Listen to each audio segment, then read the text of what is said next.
ഉത്തരഭദ്രപാത എന്ന സംസ്കൃത നാമത്തിൽ നിന്നാണ് ഉത്രട്ടാതി എന്ന പേരിന്റെ ഉദ്ഭവം. ശുഭകരമായ പിൻഭാഗം അല്ലെങ്കിൽ പിന്നിലെ ശുഭമായ പാദങ്ങൾ എന്നൊക്കെ ഇതിനെ അർത്ഥമാക്കാം. ഒരു കട്ടിലിന്റെ പിൻകാലുകളാണ് ഈ നക്ഷത്രത്തിന്റെ പ്രതീകമായി കണക്കാക്കപ്പെടുന്നത്. ഇത് വിശ്രമത്തിന്റെയും ആത്മീയ യാത്രയുടെ അവസാന ഘട്ടങ്ങളെയും സൂചിപ്പിക്കുന്നു.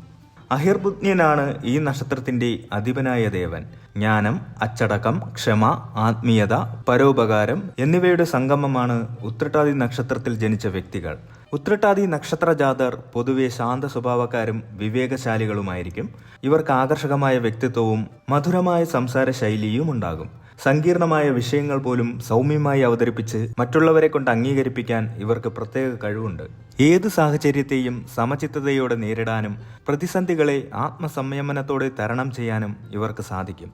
ഇവർ തികഞ്ഞ ഈശ്വരവിശ്വാസികളും ആത്മീയ കാര്യങ്ങളിൽ താല്പര്യമുള്ളവരുമായിരിക്കും. മറ്റുള്ളവരുടെ ദുഃഖങ്ങളിലും ബുദ്ധിമുട്ടുകളിലും മനസ്സലിയുന്നവരും സഹായഹസ്തം നീട്ടാൻ മടിക്കാത്തവരുമാണ് ഇവർ.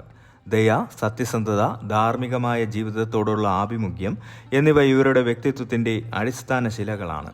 എല്ലാ കാര്യങ്ങളിലും ഒരു തരം നിഷ്കളങ്കത കാത്തുസൂക്ഷിക്കുന്നവരാണ് കൂട്ടർ. എല്ലാവരോടും ഒരുപോലെ സ്നേഹത്തോടെയും ബഹുമാനത്തോടെയും പെരുമാറാൻ ഇവർ ശ്രമിക്കും.